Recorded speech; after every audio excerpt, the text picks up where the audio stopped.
I saw my father's face turn gray just minutes after dessert was served. He clutched his stomach, staggered up from the table, and made it halfway down the hallway before the sounds began. Wrenching, violent retching that echoed through the pristine walls of my parents' colonial-style home. Crystal clinked, silverware stopped midair. My mother Diane stood frozen beside the sideboard, her fingers still curled around the empty glass she had so lovingly handed to my husband earlier that evening. Only he hadn't drunk it. I had watched Julian switch glasses with my father. At the time, I didn't understand why. It had felt like nothing more than one of those quiet marital codes. The subtle glances, the silent gestures only two people in sync can read. He'd taken the glass she offered him with a tight-lipped smile, then reached for another before she could protest. "Let me help carry these out," he had said, ever the helpful guest, ever the polite son-in-law. But now, as I watched Gerald collapse onto the tile floor, wheezing and groaning, the gesture replayed in my mind like a silent warning I hadn't heeded. My mother rushed to his side, barking orders for towels, water, a cold compress. "It must have been the shrimp," she gasped, wide-eyed and pale. "Or the sangria. I told the caterer to be careful." Julian sat perfectly still. He didn't panic, didn't speak, just stared at the crumpled body of the man who had spent the last 6 years of our marriage mocking his career, questioning his manhood, and finding every possible way to belittle his worth. Something about the way Julian's jaw clenched told me he had seen this coming, and I hadn't. The shame prickled behind my ears before I could stop it, because deep down I knew my parents had never accepted him, not really, but they were still my parents. I had spent my entire life explaining their behavior away with practiced excuses. They mean well. They're just old-fashioned. They love me, they just don't understand him. I never asked what happened to that glass. I never asked why my mother had taken so long in the kitchen, or what she had whispered to Julian when she handed him that drink. I'd seen her smile, too wide, too bright, and I'd looked away, because looking closer might have meant facing something I wasn't ready to believe. That my own mother could hurt the man I loved. The rest of the evening blurred. EMTs came. Gerald refused the hospital, pride overriding prudence, as usual. Diane made a show of cleaning everything up herself. Guests whispered, excused themselves early.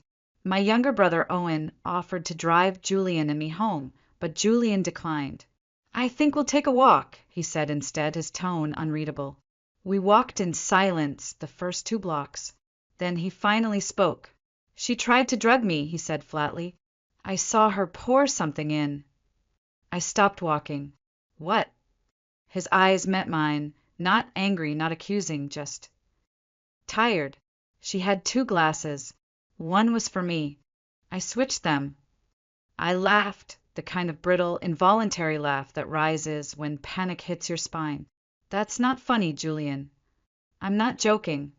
And just like that, the world tilted. The wind felt sharper against my skin.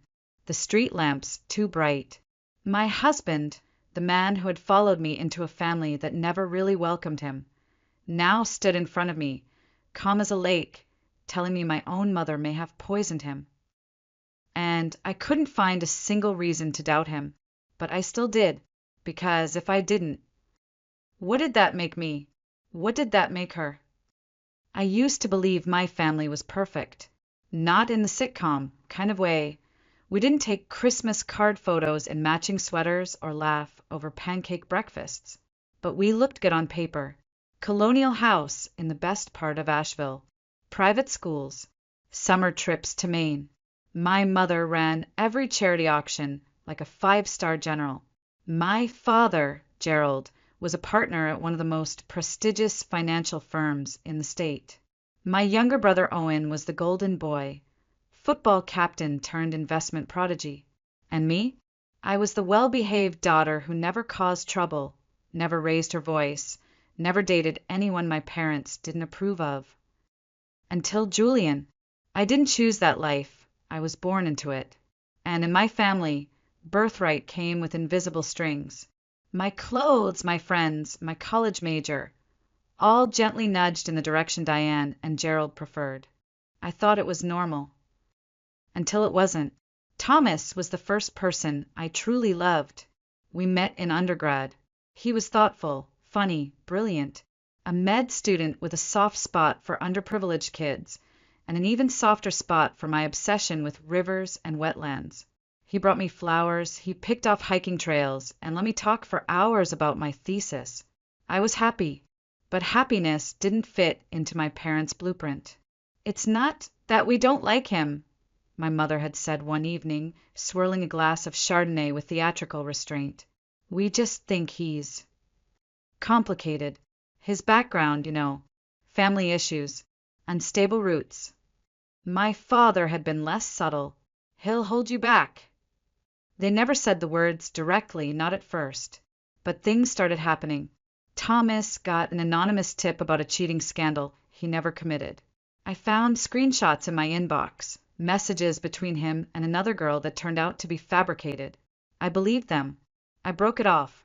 A year later, I found out the other girl didn't exist. By then, it didn't matter. The damage was done. That was the first time I felt the cold edge of my parents' control, and the guilt of choosing them over someone who loved me. So when Julian came into my life, with his quiet confidence and his camera always slung over his shoulder, I kept him hidden for longer than I should have.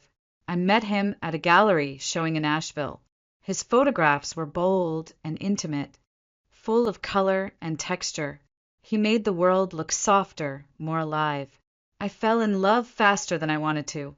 When I finally introduced him to my parents, they did what they always did, smiled through their teeth, shook his hand a little too hard, called his work impressive with that slight upward inflection that meant the exact opposite. "It's a good phase," my mother told me later, patting my hand like I was 12 again. "Creative types burn bright and burn out. You'll see." They never said it outright, but they believed Julian was a stopgap, a season I would grow out of. The way you grow out of guitar lessons or orange lipstick. But I didn't. I married him. And the moment we said our vows, I could feel the shift. The coldness that had once been coated in passive aggression became sharper, more direct. My mother still smiled at him, always with that slightly too long eye contact. My father still asked about his little hobby at every dinner, as if Julian didn't shoot for National Geographic or pay half our mortgage with wedding commissions. Sometimes Julian would laugh it off. Sometimes he'd go silent.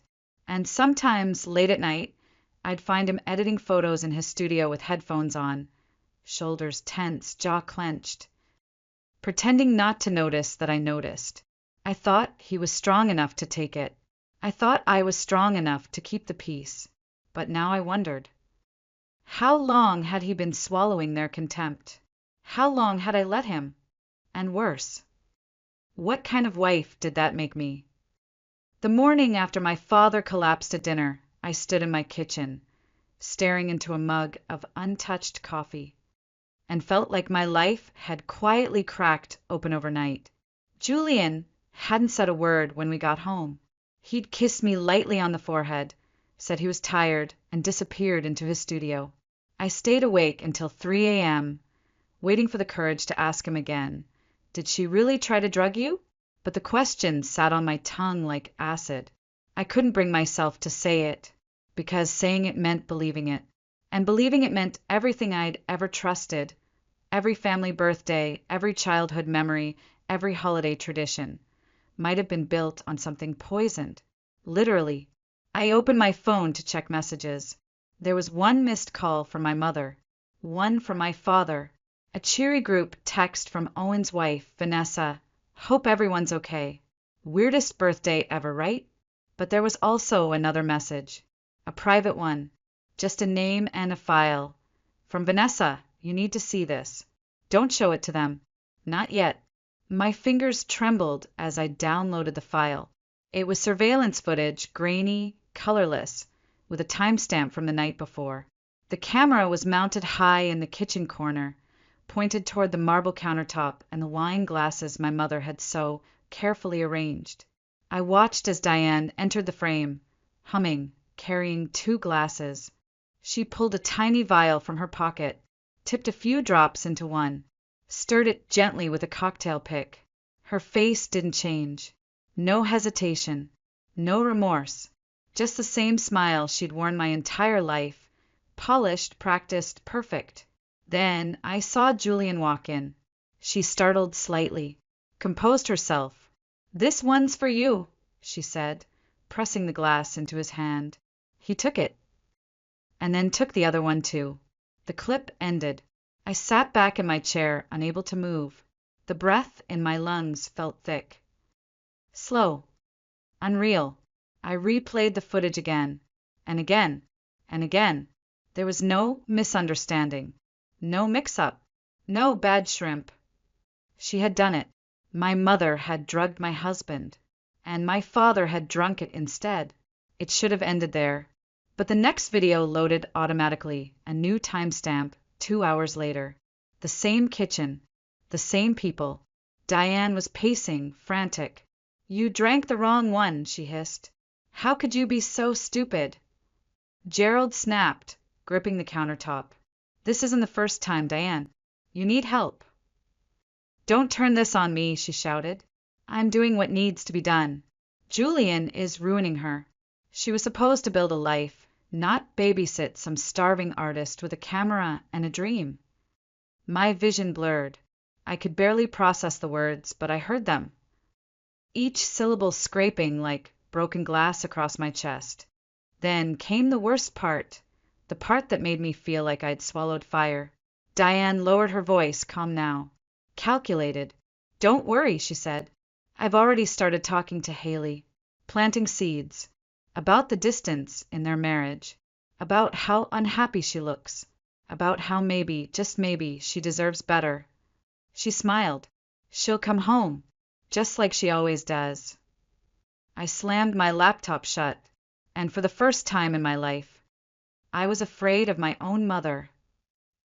I didn't cry. Not that night. Not the next morning. Not even as I stared at my mother's smiling face on old photo frames perched neatly on her hallway shelf. I didn't cry. Because somewhere deep inside me, something colder had begun to settle. It wasn't anger. Not yet. It was confusion. Betrayal. And the kind of grief you feel when you realize the people who raised you have been playing a game you never knew you were part of. And you've been losing since the beginning. I didn't tell Julian what I'd seen. I couldn't, not until I understood how far it went. Not until I knew this wasn't just a moment of madness, but a pattern, a strategy, a sickness that had lived in my family long before he entered the picture. So I started digging. I called Thomas, the man I once thought I would marry, my college boyfriend, the one I left after a cheating scandal that now felt almost too convenient.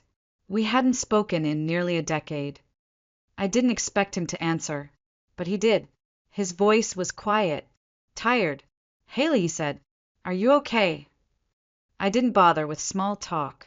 "I need to ask you something. That girl, the screenshots, did you cheat on me?" Silence, then a bitter laugh.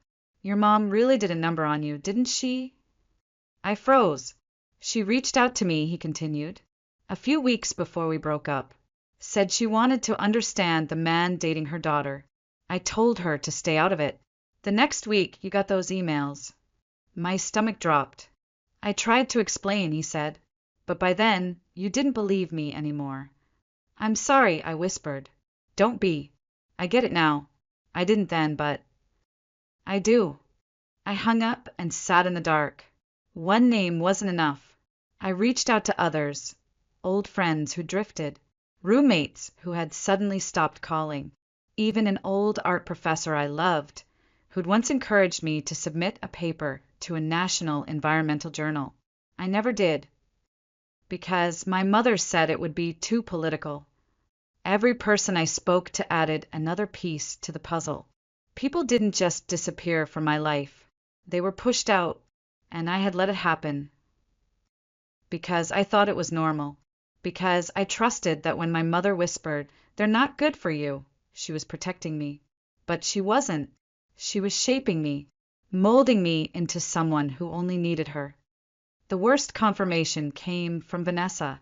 We met in a park near her son's preschool. She handed me a second USB. "More footage," she said, her voice low. "They don't know I have access to the backup server." That night I watched everything. More footage from the dinner. Diane whispering behind Julian's back. Gerald rolling his eyes when my husband complimented the food. Owen, silent, shrinking, clearly used to the tension. Then a clip that nearly broke me. Gerald, standing in the living room 2 days after the incident, saying plainly, "If Haley doesn't leave him, she's not the daughter I raised." And Diane, smiling. "Don't worry," she said. "I've started talking to her about their problems. She thinks it's her idea. By the time I'm done, she'll file for divorce and thank me for it." I covered my mouth. That wasn't control anymore. That was war. And I was the battlefield. I sat on our porch for hours after that, staring at the stars I used to think meant something. I thought about Julian, about the way he smiled when no one was watching, the way he brought me coffee when I worked too late, the way he never once, not once, spoke badly about my parents, even when they treated him like he didn't belong. I thought about how close I'd come to believing them, to walking away from the only person who had truly, unconditionally loved me. They almost won, but not this time. I didn't tell Julian right away. I couldn't, not because I didn't trust him, but because I didn't trust myself. I was still processing the weight of what I'd uncovered, not just the footage, not just the betrayal, but the entire architecture of my childhood collapsing in slow motion. I needed to be sure. I needed control over something, anything, in a world that had been choreographed for me since I was born. So instead, I asked him to skip Sunday dinner. He blinked, surprised. "You sure?" I nodded. "I just need some space. For us. No noise." He didn't ask questions. He never pushed when I closed off. He simply waited at the edge of whatever storm I was weathering. That night, as he edited photos in his studio, I sat beside him in silence, holding his hand, memorizing the shape of peace I had almost let my mother destroy. The next day I made a plan. I printed the lab results from the toxicology report Julian had quietly run after the dinner, the one showing benzodiazepines in the wine glass. I pulled the prescription history I'd found for Diane, 3 different doctors, overlapping orders for Xanax. I made copies of the emails Thomas had sent me, the text messages from Mom, the footage, everything, and then I waited. My opportunity came wrapped in a casual comment, as it always did. "I need a new profile photo," my mother said during a call with me and Owen. "Haley, darling, you think Julian would take a few shots? He's got such a good eye for hiding wrinkles." I almost laughed. "Sure," I said sweetly. "I'll come by Saturday. Just me." She sounded thrilled. I arrived alone, camera bag in one hand, a sealed envelope in the other. My heart thudded like a drum in my chest as I stepped through the door. The same hallway I'd grown up in, the same scent of jasmine and lemon polish, the same woman standing in front of me, all pearls and powder and perfectly ironed sleeves, smiling like she hadn't tried to sabotage my marriage. "You look tired," she said, kissing my cheek. "Rough week." I smiled tightly. Something like that. We walked to the sitting room where the light was best. I set the camera down, but didn't open the bag. "Before we start," I said, "there's something I want you to see." I handed her the envelope. She opened it slowly, lips pursed, like she was preparing herself for an unwanted gift. She read the lab report first, then the prescriptions, then the screenshots. Her hands started to tremble. "This is absurd," she whispered. "I would never. We both know what happened." I interrupted, my voice cold. "What I don't know is why." Her eyes narrowed. The performance dropped. "You want the truth," she snapped. Fine. Because he's not good enough for you, Haley. He never was. A man should provide stability, not wander around taking pictures of moss and birds. So drugging him was the answer, I said quietly. It wasn't going to hurt him, she snapped back. Just enough to make him sick. Miss his precious gallery opening. Maybe you'd see how unreliable he is. I stared at her. And in that moment, I realized she truly believed it. This ends now, I said. You're going to tell Dad. You're going to stop interfering. You're going to leave my marriage alone. She laughed, a bitter, hollow sound. Please, he'll believe me over you. He always does. I picked up my bag. Maybe. But he won't believe you over this. I left without taking a single photo. That night, she called Julian, claimed I'd been hostile during our session, said I was emotional, even threatening, said maybe he should keep an eye on me. Maybe I wasn't as stable as I used to be. When Julian told me, I didn't even react. Instead, I opened my laptop and showed him everything. The lab report, the messages, the videos, the clip of my mother confessing on camera. His expression didn't change, but his eyes said everything. I'm sorry, I whispered. He took my hand. Don't be. I just needed you to see it for yourself. And I had seen it, and now I would make sure everyone else did too. I didn't sleep the night before. I lay awake beside Julian, staring at the ceiling, replaying every lie, every manipulation, every whispered warning I'd ignored for years. My childhood had been built like a mansion, big, impressive, and spotless on the surface. But the foundation had been cracked the entire time, and now I was about to rip off the facade in front of everyone who still believed it was real. Owen and Vanessa arrived early. Vanessa looked calm, but I could see the tension in her shoulders. Owen looked unsure, still loyal, still stuck in the narrative our parents had woven since we were kids, that they were flawless, and any discomfort we felt was just a lack of gratitude. Are you sure about this? Owen asked, glancing nervously at my laptop. I'm sure, I said. But you don't have to stay if. I'm staying, Vanessa interrupted. Her voice didn't shake. I've waited years for this. At 7:05 p.m., we walked into my parents' living room. Diane was waiting on the couch, dressed like she always was, like she might be photographed at any moment. Gerald stood behind her, arms crossed, a glass of bourbon in his hand, already assuming this would be nothing but a dramatic misunderstanding he could diffuse with charm and condescension. I understand there's been a situation, he said smoothly. Let's sit and talk like adults. No more talking, I said, plugging my laptop into the TV. You're going to watch. Julian hit play. The footage played without sound, the moment in the kitchen, the vial, the switch, Gerald drinking the wrong glass. Then the aftermath, the screaming, the accusations, the clip where Diane said she was planting ideas in my head, the conversation about Thomas, the plan to make me file for divorce and think it was my idea. Gerald's glass clinked against his teeth. Diane tried to speak, but I raised my hand. We're not done. I opened the email thread from Thomas, played a voice memo from one of my college professors, showed screenshots of messages Diane had sent me over the years, all disguised as concern, all chipping away at Julian in little, calculated pieces. When it was over, the silence was suffocating. Diane's face was pale.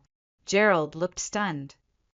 Not by the evidence, but by the fact that his control had failed. I love you both, I said, my voice low, steady.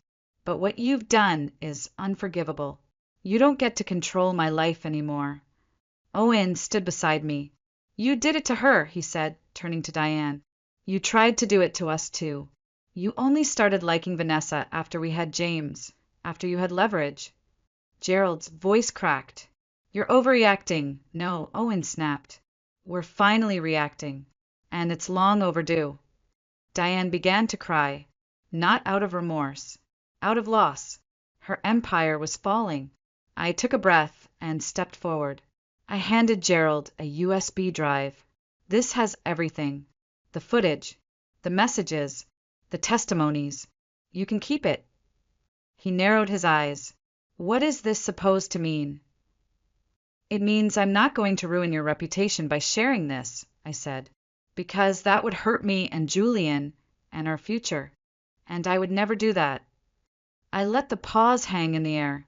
But if you ever try to sabotage us again or manipulate me, or so much as whisper to another person about how Julian isn't good enough, then every board member at your firm, every member at your golf club, every business partner you've ever shaken hands with, they'll all get a copy. He looked at me for a long time. And for the first time in my life, Gerald Mercer didn't have anything to say. 6 months ago, I would have begged for their approval. Now, I didn't even need their silence. I just needed their absence. And I finally had it. 6 months passed. Not a single Sunday dinner. Not a single passive-aggressive phone call. Not a single surprise visit with Diane showing up at my doorstep just to drop something off. It was quiet, suspiciously quiet, like the calm after a storm. But also the kind that makes you wonder if the hurricane is just waiting for its next chance. Julian, and I didn't speak much about that night, the confrontation. We didn't need to. Some things, once named, no longer need to be repeated. They simply change the way you move in the world. But I will say this, I walked differently after that. I breathed differently. I laughed more. I cried harder. I lived like I'd been underwater my whole life and had finally broken through to the surface. And then a new chapter began. I found out I was pregnant. Julian was in the kitchen when I told him. I didn't even need to say the words. I just held out the test with shaking hands. His smile wasn't huge or loud or cinematic. It was soft, deep, reverent, like he knew exactly how much this meant and how much we'd both fought to earn this peace. When we told my parents, we didn't invite them to lunch or host a family dinner. Isen a text. Simple. Direct. We're having a baby. Please respect our boundaries. Diane responded within minutes. That's wonderful news. Come stay with us for a while. We can help make things easier. You'll need rest. We can be there for you. I stared at the screen, then put the phone down without replying, because help was never what she wanted to offer. It was control, access, leverage. And this time, I wasn't handing her any. 3 weeks later, we received a letter from a law firm in Charlotte. At first, my heart pounded, panic flashing in like a bad habit. But when Julian opened the envelope, he froze, then smiled. It was a deed to the house we'd been renting, signed over to us, free and clear. No strings, no conditions, no note. There was also a second document, a trust fund established in our future child's name, entirely separate from our finances, irrevocable. It wasn't an apology. Gerald didn't do apologies. It was acknowledgement, a white flag, a transactional surrender. I told Julian we didn't have to accept it. He took my hand and said, "We're not accepting them. We're accepting freedom, and we'll use it to build something they can't touch." And that's what we did. Our daughter was born in late July. We named her Eliza, after Julian's grandmother, who raised 4 kids in a 1-bedroom cabin and always carried a camera around her neck, just in case the world gave her something beautiful. When Diane and Gerald came to visit, they brought gifts, stayed 20 minutes, took photos, didn't offer parenting advice, didn't ask invasive questions, didn't even mention Julian's job. They held Eliza like porcelain, fragile, borrowed, and no longer theirs to shape. And when they left, it finally felt like they knew. They couldn't reach me anymore. It was a Tuesday afternoon when the envelope arrived. No return address, just my name, handwritten, neat and unmistakable.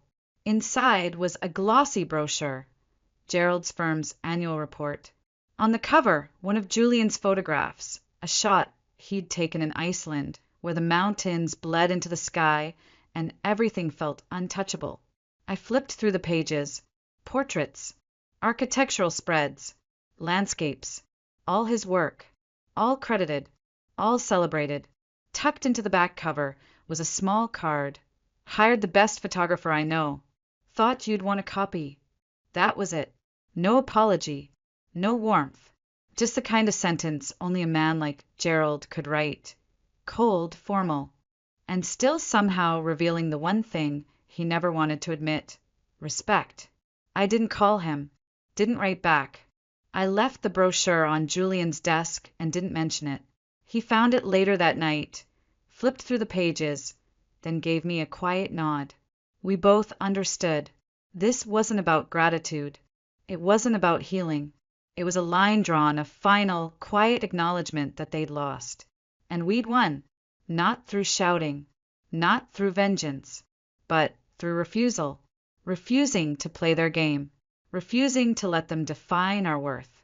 Refusing to surrender the kind of love that doesn't manipulate or twist or come with conditions. That spring, Julian opened his own gallery in downtown Asheville. The opening was a blur, warm lights, familiar faces, strangers gasping at the boldness of color and silence captured in frames. Eliza slept in my arms as people moved around us. My parents flew in from Oregon. They came. They looked. They left.